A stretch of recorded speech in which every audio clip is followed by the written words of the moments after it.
Hello, Rachel Hancock here. I'm doing my Step 4 reflection for CalAPA Cycle 2. My COP was based around our referral data and the discrepancies that our African American males are receiving about 60% higher referrals, even though they're not our largest population. We're actually a primary Latino population.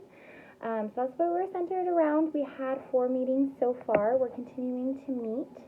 Some stuff about my COP and about my site is there was never a COP, never a PLC, no type of community-based practices at my site besides our mandatory Wednesday meetings. So instilling a COP was kind of difficult. From the readings, the Wenger-Trayner, it says communities of practice are groups of people who share concern or passion for something they do and learn how to do it better and interact regularly. So from Wenger-Trayner, I took this idea of a COP and I kind of sent out an email and elicited some responses of some people that would be interested. From that, we had myself, another fellow teacher, a restorative justice coordinator, and our head of security. You will notice that in my Step 3 video clips, our head of security is not in the video clip. This is related on her feedback form that she gave me, which is something that I needed to work on. For our meeting times, I selfishly did it during my prep, which was 4th period, and that worked great for RJ coordinator, it worked great for the other teacher, but because I had a security that's right in the middle of the day, it's right before lunch, she gave me the feedback that that time did not work for her. She was only able to really meet for 10 minutes. She was popping in and out of meetings, stuff like that, and I was having to give her follow-up emails, which she appreciated. But the timing was just really difficult for her. So you won't see her in my videos, even though she was a part of our COP, and updating her via email. So another thing about the COP that needed some work is the time of the COP, the timing. We still have a lot of work to do as a COP. We weren't able to see very many results. Our strategies for this referral data was 2-part. The first part being offering professional development to teachers around positive behavior supports and interventions, as well as restorative practices like circle practices with our restorative justice coordinator, the teacher sending the student out on referral and the student, perhaps the parent if need be.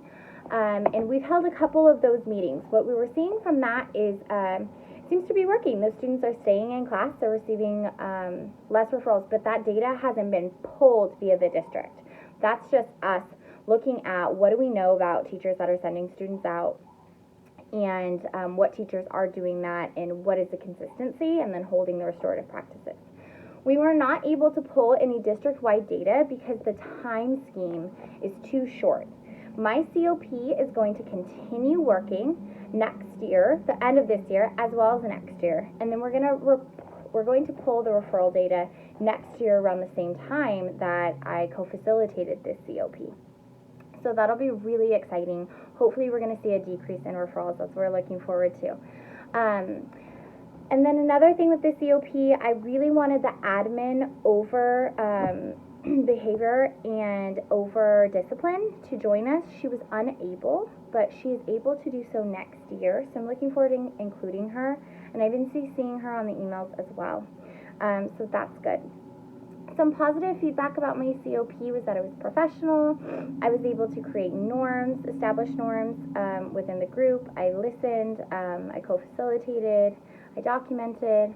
That was some positive stuff, but I do know that I have things to work on, like the timing, as far as our COP needs to last longer, and also the time of the actual COP.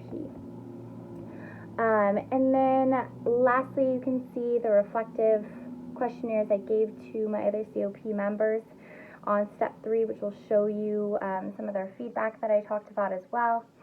And basically, our goal is to improve our school culture. We want less students sent out on a referral. We want to understand why these teachers are giving referrals and why these students are receiving them. Our students are male students of color. So our goal is to really look at that data next year. I'm looking forward to it. It was a short COP time span, just those 4 meetings that we've had so far. And we have a lot of work to do. And I'm pretty excited about that.